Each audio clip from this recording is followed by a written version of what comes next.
Samuel Vital de la société Schauenburg qui va nous expliquer quels sont les nouveaux outils à notre disposition pour essayer de mieux maîtriser les risques d'instabilité et de surexcavation lors du creusement au tunnelier à pression de boue, dans des terrains mixtes, roches instables et sols mobles. Exactement.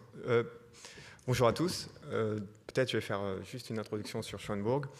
Je sais qu'en France, peut-être on n'est pas très connu. On est un fabricant de centrales de traitement de boue. Historiquement, on était le sous-traitant d'Ereknecht dans les années 90 et années 2000. Puis Ereknecht a décidé de créer leur propre solution. Donc depuis ce temps, on est en notre propre nom fabricant de ces machines.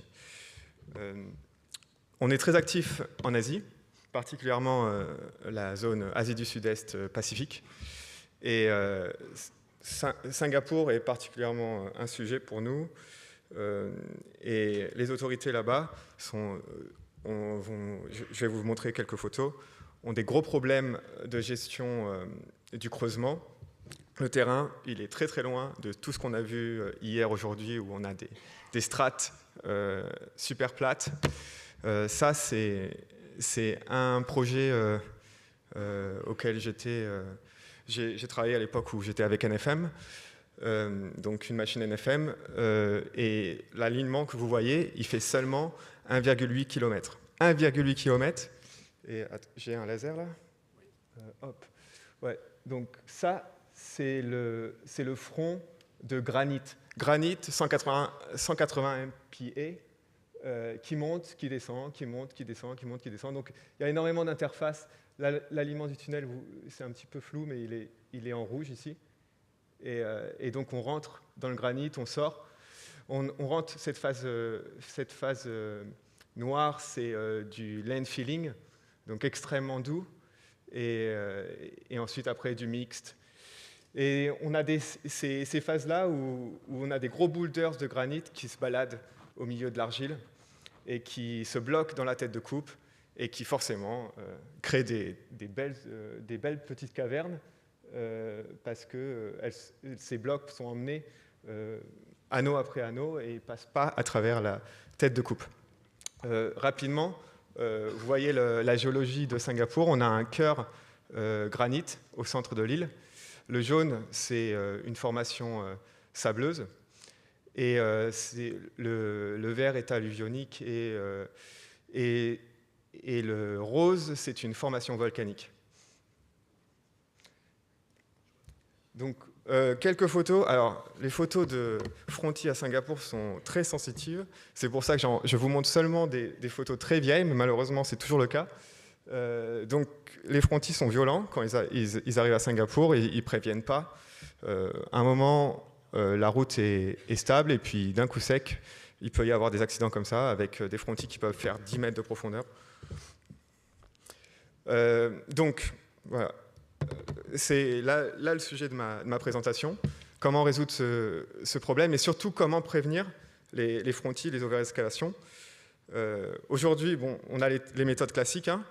On suit l'injection dans le vide annulaire, combien on a mis.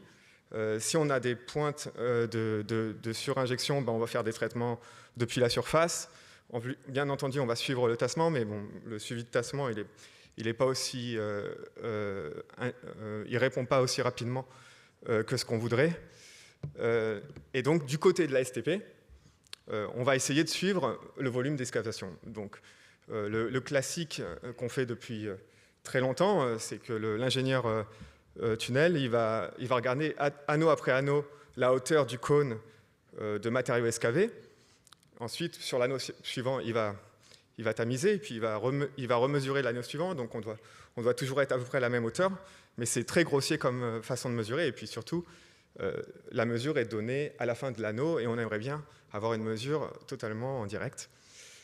Donc, certainement ça, vous avez entendu parler. Aujourd'hui, on utilise sur les tunneliers slurry des densimètres à source radioactive et des débitmètres. Donc, très simplement, on fait la sortie moins l'entrée et on a à peu près le volume excavé.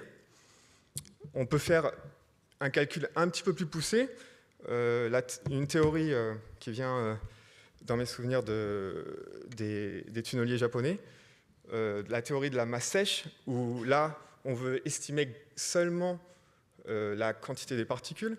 Donc du coup, ce qu'on fait, c'est qu'on fait un calcul où on fait intervenir, on fait intervenir donc nos débitmètres et nos densimètres, mais aussi les spécifications du terrain dans lequel on creuse, pour pouvoir faire du coup ce calcul où on peut estimer entre la densité in situ du terrain et ce qu'on excave. On peut faire une comparaison, on peut faire une comparaison directe. Voilà. Donc du coup, ici le résultat du data logger. Le géologue va donner anneau après anneau une masse cible qu'il a calculée à travers l'estimation géologique et les sondages qui ont été faits. Donc sur ce graphe-là, la masse cible est verte. Et les autorités locales nous demandent de mettre une courbe à 10%, supérieure et inférieure. Et en gros, le tunnelier, il a droit d'excaver à l'intérieur du cône. Donc ça, c'est un cône, c'est un anneau. Et chaque anneau, il faut faire un rapport où on montre en effet que l'excavation a été dans les plus ou moins 10%. Si on sort des 10%, il faut justifier soit que la mesure est fausse pour certains paramètres, certaines raisons, soit on estime qu'on a fait une over-excavation, et dans ce cas-là, il va falloir faire des traitements depuis la surface pour pouvoir éviter les frontiers. Le problème de cette mesure, donc à Singapour, on travaille comme ça depuis la dernière ligne de métro. Et sur la nouvelle ligne de métro, donc, on a observé précédemment que même avec ce type de mesure, les frontiers apparaissent et qu'il est très difficile vraiment d'estimer à 100% si on fait une over-excavation. Donc les autorités nous ont demandé de faire un calcul additionnel à travers les instruments de la STP. Donc, pour cela, on utilise tout ce qu'on a sur la STP. En sortie des traitements primaires, secondaires, on a des convoyeurs. Donc, dans les convoyeurs, on met des balances. On prend les mesures des balances. On prend les mesures aussi de la densité à l'intérieur du tank actif, le réservoir qui est juste avant la P1. On prend les mesures au début, à la fin du creusement, et on fait la comparaison. Donc, on ajoute à tout ça l'humidité. Donc, on prend un petit peu de terre qui vient du convoyeur, on va la peser, on va la faire sécher, on la pèse après, et cette donnée d'humidité, on la rentre dans le calculateur qui va permettre de prendre en compte l'humidité, l'eau, la quantité d'eau qu'il y a sur le convoyeur et pas la compter pour pouvoir compter seulement la matière qui a été excavée.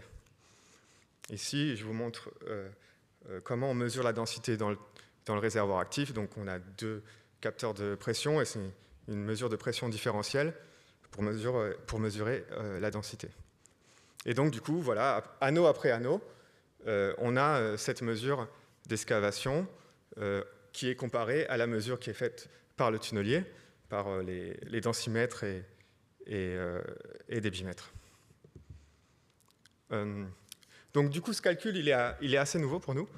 C'est sur une machine qu'on a installée en 2021 qui fonctionne. Et du coup, ça, c'est les premiers résultats que nous avons.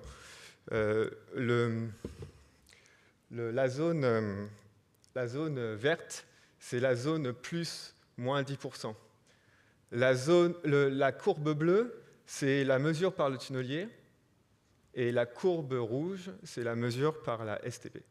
Donc, il y a des fois où la STP va mesurer une over-excavation quand le tunnelier, lui, il est presque même en sous-excavation. Voilà. Donc, pour l'instant, c'est encore très, très nouveau. Hein. Il y a peu de retours. On essaye de voir les différences entre les mesures par le tunnelier, les mesures par la STP, et puis surtout voir le résultat, qu'est-ce qui s'est passé en surface, est-ce qu'il y a eu des tassements là où on a annoncé qu'il y avait des surexcavations. C'est encore en progrès, ce retour-là, je ne l'ai pas totalement. Mais ce qu'on voit, c'est que c'est très grossier. Hein.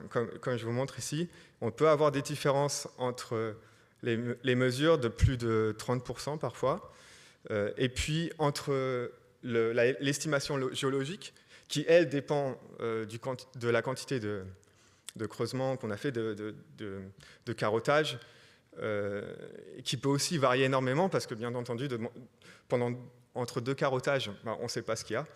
Et si on est dans un terrain comme ça, extrêmement mixte, eh ben, il est possible que le front, peut-être d'argile, descende d'un coup sec ou monte d'un coup sec à l'opposé.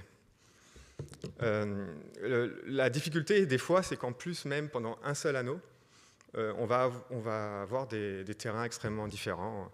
On va au début, pendant 200 mètres, creuser, comme je vous avais montré au début de la présentation, hein, dans de l'argile pure, et puis après, on va aller dans la roche, puis on va retourner dans l'argile, alors que la target, elle ne va pas bouger en fonction de ces terrains. Donc, il est possible aussi qu'on crée des over-excavations, non pas parce que on fait des over-excavations, mais surtout parce que la target, elle est mal positionnée et que ça peut donner des erreurs d'interprétation. Il y a aussi un point sur lequel on discute encore avec les autorités à Singapour, c'est cette histoire de cône, plus ou moins 10%, ce qui force en fait à être parfait au début du creusement d'un anneau, et à la fin du creusement d'un anneau, on a énormément de liberté, et en fait on pourrait monter d'un coup sec de plusieurs tonnes, ce qui est très, très dangereux, qui est en fait une over-excavation, mais rester quand même dans cette zone d'over-excavation.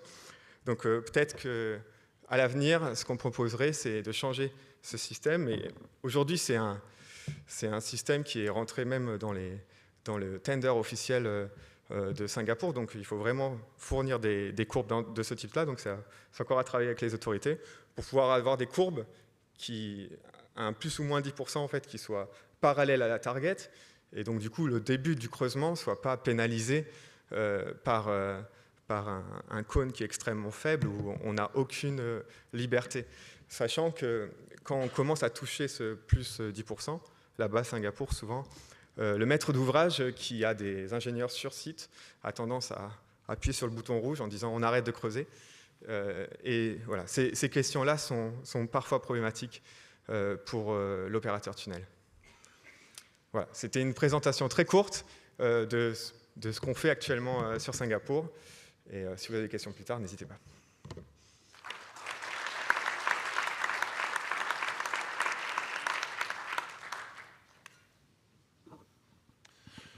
Merci Samuel.